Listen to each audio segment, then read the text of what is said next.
Didier Deschamps and his boys march on into the quarterfinals as defending champions to face England, who defeated Senegal 3-0. Bro, Senegal, before they conceded, were on top. England's goal came in the run against the run of play. It was totally against the run of play. It was similar to the USA versus Netherlands, where Senegal were on top. They were a bit naive, like that unruly child, allowed to do their thing until they get sucker punched, basically. And that's a very good comparison. There were a lot of parallels in that match, and they had opportunities that they didn't take. Really didn't take. Idea that chance. Ismail Assar got in behind. They didn't take the few chances that they had. And when England broke on that counter attack and they, that ball came in to Jordan Henderson, side foot, the least likely of scorers, I was like, okay, here goes the floodgates. Bro, Jude Bellingham is something else. This kid is on a whole nother level. And I've been talking about him all throughout the World Cup, but he's played every game for England so far. And it's like, wow. I didn't expect Jordan Henderson to start, but Southgate went with both Foden and Saka because, the masses were wondering what's going to change. And one of the reasons why this probably happened is because Raheem Sterling's home got burglarized and he had to leave. And I didn't even know that until just now.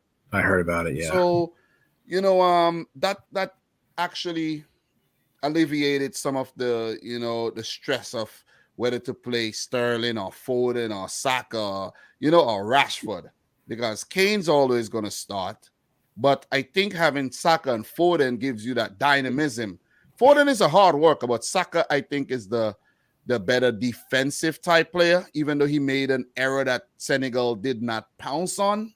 When so when it goes back to the USA game, similar parallels, as I said, right? Pulisic with that mistake, that gifted Pulisic that chance, he didn't take it. Same thing happened there. So the lineup. The other surprise I think was Walker staying in instead of Trippier. I guess Southgate wanted that speed to deal with guys like Saw, Harry Maguire, and Stones at the back, and Luke Shaw. Even though Harry Maguire, played reasonably okay, he's made a few mistakes that was not costly as well. I'm keeping my eye on Harry Maguire, though, definitely. One eye on the game and the other one on Harry Maguire cam, basically. Yeah, my thoughts on this match, basically. I thought Senegal were the better side up until Henderson's goal, and you saw, like, from early on, whenever England had possession in the midfield, they were hounding them. They were putting 2-3 guys. They were like suffocating them, forcing England to pass the ball back often. And I think for the first 35 minutes, England didn't really have a clue how to play through Senegal. They just passed around the back line. And there were moments where Maguire and Stones, they lost the ball in really dangerous positions. And the first goal, they were devastating on the counter. And I felt the scoreline at halftime was a little harsh on Senegal, because when Harry Kane scored in like in stoppage time before they went to the break, I thought to myself, that's the dagger right there. They could have maybe afforded 1-0, arguably deserved to be down 0-0. But like you said, you don't convert your chances. That's like a running theme of this whole World Cup. Sides who come out of the starting gate not afraid to play, not afraid to show too much respect to a better team, but they don't put away their chances, and the better side, finds their rhythm in the game. And it's unfortunate, because I feel like Senegal could have turned things on its head if Boulaye scores that and England are in a 1-0 hole. Another thing I want to mention is I think Aliou Cisse might have messed up here, because he changed the 4-4-2. I noticed. Yeah, well, I was gonna get to the lineup, but you got to remember that Idrissa Gueye, he did play what is this, a 4-2-3-1 formation. So I think I think this is a similar formation that he's been playing, though. 4 at the back, Mendy and Sis in the midfield. Ndiaye actually playing. I guess Ndiaye came in well, I think he played the last game, but Diatta came back in the team, Idrissa Gueye out. With Idrissa Gueye in the team, it gives them more dynamism and more defensive stability over Ndaye, who's a more attacking player. But I think he went with Mendy over Pape Gueye because Mendy knows the league. You know what I'm saying? He knows the English players. Inconsequential at the end of the day, but the running theme here is these guys not taking their opportunities. When you're playing against an opposition that is better than yourself, as on paper, you take your chances and then you put that team under pressure. But as I said, it was a mirror image of the USA-Netherlands game where England's goals were pretty similar on the break, square into the box, Foden to Kane, goal. You see what I'm saying? Bellingham to Henderson, goal. Square into the box, go. So listen, man, you got to give it to England because when the opportunities did present themselves, England were clinical, and that's the similar thing that happened in the Netherlands USA match as well. So this here 2-0 margin is the worst scoreline to ever have, leading 2-0, and coming back in the second half, you could see during the game when they conceded, Aliou Cisse is just telling his boys, just calm down, like think, use your head, just think.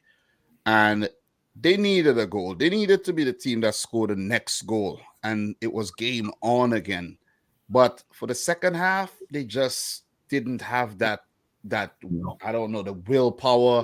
They didn't have that ability to get into England's final third and really trouble them because it was all England.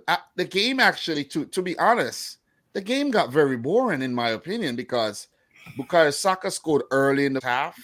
Jude Bellingham, I think, picked up the assist for that really good finish by Saka.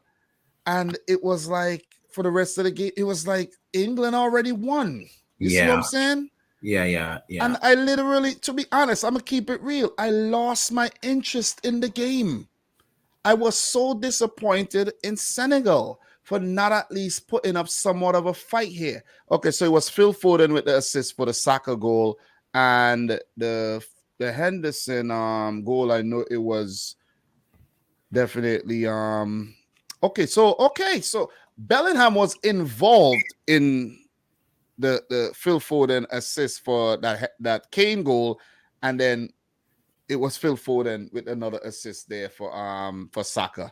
So let's give it up to Foden, man. 2 assists, a goal in the game against Wales there. So he's been performing well, which means he holds down his place for the quarterfinal there against France. So look, Senegal went out with a whimper, I have to say, I think it's fair to look at the second half and be disappointed from what we saw, but I also think Senegal were outclassed. And the thing is, like, the pace of Saka and Foden was just too much. Kane was making worldy passes, and like you said, Bellingham was just ridiculous today.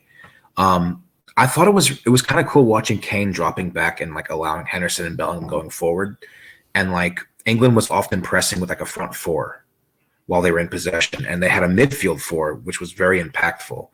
And honestly, like they just dominated. They made important interceptions. They started the counters. Like you said, the counters were devastating. They just drove the midfield completely. And I think that it's unfortunate by the hour mark, this game was basically over, but Senegal, they're going to be wondering what if happened if they just converted one of those early chances and they forced England out of their comfort zone. And to an extent they did in the first half. But look, 10 shots. They had 10. They outshot England. Yeah. But they just wasn't clinical. That's the thing. Yeah. That's the thing, man. Listen, I'm so disappointed in the teams that lost. I am so disappointed. Poland, Senegal, Australia, and the USA, because they didn't really make a game of it, man. You know what I'm saying? And definitely, I want to say my prayers go out to Raheem Sterling and his family if I do end up praying today. But, I'm going to say the prayers right now so I don't forget. So, Raheem Sterling, house got burglarized, I heard, with the family in the house, which is nuts. You know Wow. what I'm saying? I'm a homeowner myself, and to even come home and find your house burglarized or to be listen, I'm in the house by myself right now. And if I hear footsteps upstairs, bro, I might just have a heart attack. You might have to finish the episode alone. You see what I'm saying?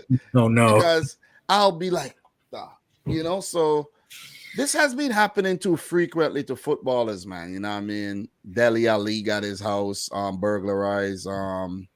A few players. Who was that the other day? That got Portuguese player. Was it Cancelo got attacked? I think. So it's been too many instances where this has been happening, man. So People are the crazy. the footballers are being targeted, I have to say.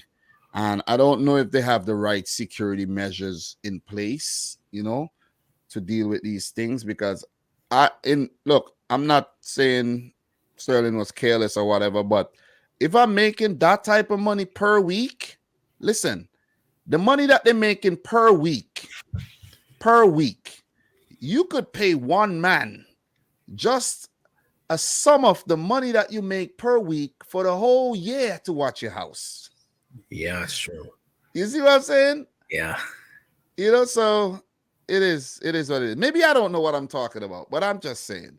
But look, with that being said, man, England are through. Great performance by England. Southgate got it right on the day. Let's see if he's gonna get it right against France. We'll talk about that some more in the future. Because if we start getting into that, we'll be here all night.